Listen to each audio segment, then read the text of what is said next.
नमस्कार. विदल आणि उत्पल या दोन दैत्यांचा वध केल्यानंतर शिव तिथे कंदुकेश्वर नावाने काशीमध्ये विराजमान झाले. आता व्याघ्रेश्वर, कंदुकेश्वर अशा वेगवेगळ्या नावांनी शिव काशीमध्ये विराजमान आहेत. हेतू एकच, आलेल्या प्रत्येक भक्ताला, शरण आलेल्या प्रत्येक भक्ताला आपल्या चरणाशी जागा देऊन त्याचं रक्षण करणे, मनोवांछित त्याच्या इच्छा सगळ्या पूर्ण करणे. जे जे मनात येतं ते पूर्ण करायची जबाबदारी शिवाने घेतली आहे.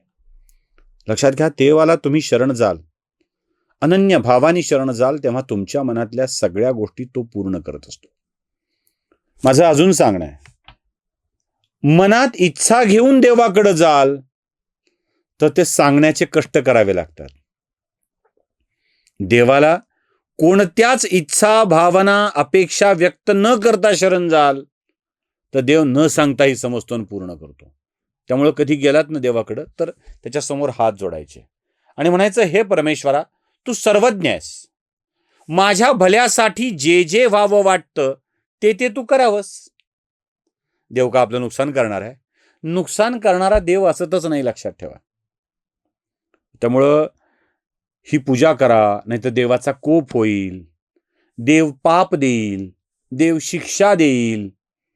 या असल्या गोष्टी सांगून भीती दाखवणाऱ्या माणसांच्या बाबत त्याला एकच सांगायचं, देव मंगल आहे आणि मंगल कधी अमंगलाची प्रार्थना करत नसतं. दिवा लागला की अंधार राहतो का? दिव्यासमोर हात जोडायचं, म्हणायचं, हे दिव्या, आमच्या आयुष्यातला अंधार दूर कर. अरे लागला कीच अंधार दूर आहे काय? नाही काय? प्रकाशाचं अस्तित्वच मुळी अंधाराला संपविणारं असतं ना. तसं मंगलाचं अस्तित्वच अमंगलाला दूर करणारं असतं. त्यामुळं मागणी काय करायची आहे तर, हे देवा, माझ्यातल्या अमंगलाला दूर कर, वाईट गोष्टीला दूर कर. आणि शिव या सगळ्या गोष्टीला दूर करणारेच आहेत. आपण आजवर नेहमी ऐकलंय की देवाने पृथ्वी तलावर अवतार घेतला.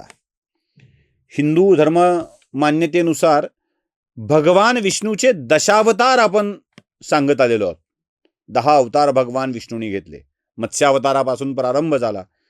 आता शेवटचा अवतारही येणार आहे म्हणतात. आलाय की येणार आहे अजून मला माहित नाही, तेवढं माझं धार्मिक ज्ञान नाही आहे. विष्णूच्या 10 अवतारांची चर्चा खूप होते, पण सनत कुमारांनी एक प्रश्न विचारलाय की अजून शिवाचे कोणकोणते अवतार आहेत, शिवानी काही अवतार घेतलेत का, आणि या अवतार कोणत्या हेतूनी घेतलेले आहेत? होय, शिवानी सुद्धा अवतार घेतलेले आहेत आणि या शिवशंभूचे एकूण 5 अवतार पृथ्वी तलावरती आहेत. हे कधी झाले आहेत? एक तर ते कल्पाच्या अंताच्या वेळेला झालेले आहेत, कल्पांताच्या वेळी झालेले आहेत, आणि पुढच्या कल्पाच्या प्रारंभाच्या वेळेला झालेली आहेत. म्हणजे 5 कल्पांतर घडलेली आहेत. कल्पांताच्या वेळेला सृष्टीचा विनाश होतो आणि संपते. शिवच करतात ते सगळा संहार घडवून आणतात. स्थिती, उत्पत्ती, लय, यातली लय ही जबाबदारी शिवावरती आहे. आणि ते जेव्हा संहार घडवून आणतात तेव्हा नव्या कल्पाच्या प्रारंभाला हे जग निर्माण झालं पाहिजे याची काळजी ते घेतात. हे अगदी एका शेतकऱ्यासारखं आहे बरं का. म्हणजे शेती करावी, बी पेरावे, पाऊस पडतो, उगवतं, राखण करावी, मळणी करावी, आपल्या घरी धान्याच्या राशी आणाव्यात, ते धान्य विकून टाकावं, पुन्हा सगळं रान मोकळं करून साफ करून थांबावं, पुन्हा पाऊस यायच्या वेळेला पेरणी करावी. पण पेरणी करताना उगवलेलं धान्य त्यातला थोडासा भाग बी म्हणून बाजूला काढावा आणि तेच बी परत आपल्या शेतात पेरावं. कल्पांताच्या वेळेला संहार करताना आपल्यामध्ये त्या बीजाला सामावून घेऊन शिव परत अवतीर्ण होतात आणि ते अवतीर्ण होऊन हेच बीज ब्रह्मदेवाच्याकडे देतात आणि ब्रह्मदेवाला सांगतात, देवा आता करा सृष्टीची निर्मिती. अशी प्रत्येक कल्पाच्या वेळेला हे घडलेलं आहे. यावेळी श्वेतलोहित नावाच्या कल्पाचा प्रारंभ होणार होता. मला वाटतं हा 19वा कल्प असावा, श्वेतलोहित. याआधी अशाच बीजांची जमा पेरणी करून ब्रह्मदेवानी सृष्टीची निर्मिती केलेली होती, पण यावेळेला जरा ब्रह्मदेवाची गोची होती. काय करावं, कसं करावं हा प्रश्न ब्रह्मदेवाला पडला आणि ब्रह्मदेवाच्या या संभ्रमावस्थेला दूर करण्यासाठी एक दिव्य शिखाधारी बालक अस्तित्वात आला, ज्यानं श्वेत आणि लाल रंगाचे वस्त्र परिधान केले होते. तो दिसायलाही तसाच श्वेत आणि लाल रंगाचा, पांढऱ्या आणि लाल रंगाचा होता. आणि या पुरुषाचं नाव, या तरुणाचं नाव म्हणजे सद्योजात. आणि हाच भगवान शिवाचा पहिला अवतार होता, सद्योजात. या सद्योजात नावाच्या पहिल्या अवताराने काही अपत्य प्रगट केली आणि हेच होते पुढच्या सृष्टीचं बीज. सुनंद, नंदन, विश्वनंदन आणि उपनंद अशी जीव तयार केली, अशी काही बालके तयार केली आणि ही बालकं ब्रह्मदेवाच्या स्वाधीन करून सांगितलं, ब्रह्मदेवा आता आपल्या सृष्टीच्या निर्मितीला प्रारंभ करा. हा सद्योजात पहिला अवतार आहे शिवाचा. त्यानंतर पुढचा कल्प 20वा कल्प आहे. कल्प घडला, कल्पांत झाला आणि 20व्या कल्पाच्या त्याचं नाव आहे रक्तवर्ण. पहिला श्वेत आणि रक्त असा होता, त्यातला अवतार होता सद्योजात. आता पुढचं कल्प आहे 20वं, त्याचं नाव आहे रक्त. या कल्पाच्या प्रारंभाला ब्रह्मदेवाच्या समोर रक्तवर्णाचं शरीर घेऊन ब्रह्मदेवाच्या समोर ते उभे राहिले. ब्रह्मदेव खरं तर पुत्र कामणेसाठीच ध्यान लावून बसलेले होते आणि त्यावेळी रक्तवर्णी बालक त्यांच्या पुढ्यात आलं. लाल रंगाची वस्त्र आहेत, लाल रंगाची माला आहे, गळ्यातली पुष्पमाळा सुद्धा लाल फुलांची आहे. असा सगळा वस्त्र, रंग आणि सगळीच लाल लाल असलेला हा लाल जन्माला आला आणि याला नाव होतं वामदेव. शिवाचं एक स्तोत्र आहे, शिवो महेश्वर शंभू पिनाकी शशिशेखरा वामदेवो विरूपाक्ष कपरदी निललोहिता शंकर शूलपाणिश्च खट्वांगी विष्णुवल्लभा.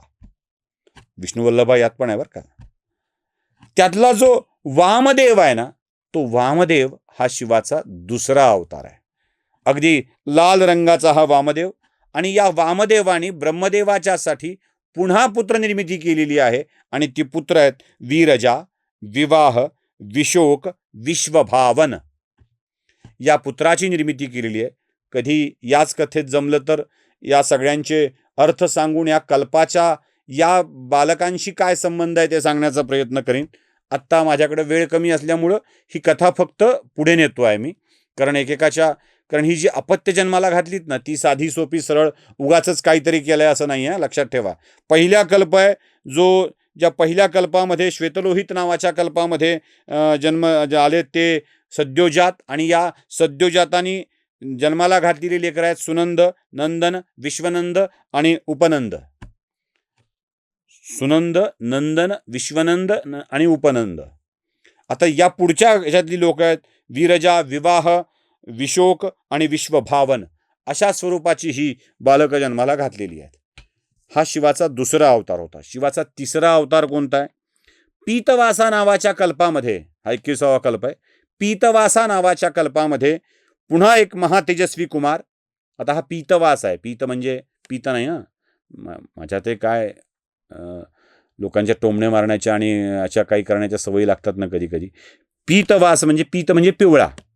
या पिवळ्या रंगाचा हा आलेला आहे महातेजस्वी कुमार, ज्यानं पितांबर धारण केलेलं आहे. गळ्यातही पिवळ्याच रंगाच्या पुष्पमाला आहेत, विशाल भुजा आहे आणि त्याचं नाव त्यावेळेला आहे तत्पुरुष. हा तत्पुरुष आहे. हा तिसरा अवतार आहे. पहिला सद्योजात, दुसरा वामदेव, तिसरा तत्पुरुष. हा तत्पुरुष तुम्हाला शांकरी गायत्रीमध्ये हा मंत्र सापडेल बघा. बहुतेक सगळेजण या तत्पुरुषाशी संबंधित एक मंत्र पुष्पांजलीच्या नंतर म्हणतात, म्हणजे टाकण्याच्या आधी. देवावर मंत्रपुष्पांजली टाकण्याच्या आधी ओम यज्ञेन यज्ञ वैजंत देवा म्हणून झालं की त्या मंत्राक्षरात टाकण्याच्या आधी हा मंत्र वेगवेगळ्या देवाला उद्देशून म्हटला जातो. त्यातल्या शिवाला उद्देशून कोणता आहे? तत्पुरुषाय विद्महे महादेवाय धीमहि तन्नो रुद्र प्रचोदयात. हा तत्पुरुष आहे आणि हा योग मार्गाचं प्रवर्तन करणारा आहे. हा योग मार्गाला देणार आहे. पहिला याच्या आधीचा जो अवतार आहे ना वामदेव, तो बुद्धीचं प्रतीक आहे. तो बुद्धीचं प्रतीक म्हणून आलेला आहे आणि हा योग मार्गाला पुढे नेणारा आहे.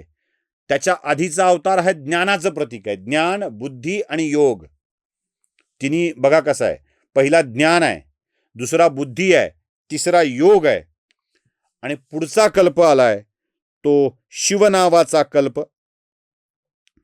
या त्यातला रंग काळा, वस्त्र काळे, मुकुट काळा, गंध काळे, कृष्ण पिंगल डोळे आणि हा भयंकर रूपातला आहे. हा अघोर आहे, म्हणजे अघोर विद्या करणारा आहे. याने काही पुत्र जन्माला घातलीत. ती पुत्र म्हणजे कृष्ण, कृष्णशिख, कृष्णास्य, कृष्णकंठधृक हे 4 पुत्र या कल्पामध्ये जन्माला घालून ब्रह्मदेवाच्याकडे सृष्टीचं संचलन करण्यासाठी हे 4 पुत्र दिलेले आहेत. शिवाचा 5वा अवतार तो कोणता आहे? तर विश्वरूप नावाच्या कल्पामध्ये, पुढचा कल्प आहे विश्वरूप कल्प. या विश्वरूप नावाच्या कल्पामध्ये ईशान रूपाने देव दिला आहे. हे सरस्वती आणि शिव याचं स्वरूप ते ईशान रूप आहे. शुभ्र आहे, उज्ज्वल रंग आहे, कपडे शुभ्र आहेत, पुष्पमाला शुभ्र आहेत, दागिने सुद्धा शुभ्र रंगाचे आहेत आणि यांनी परत सृष्टीच्या संचालनासाठी, निर्मितीसाठी 4 पुत्रांची निर्मिती केलेली आहे. पहिला आहे जटी, मुंडी, शिखंडी आणि अर्धमुंड अशा 4 बालकांना जन्म घातलाय. प्रत्येक वेळी 4 बालकांना जन्म घालून ब्रह्मदेवाच्या स्वाधीन करून या सृष्टीची निर्मिती करण्यासाठीची जबाबदारी शिवाने घेतलेली आहे. मी पहिल्या मुद्द्याशी पुन्हा येतो.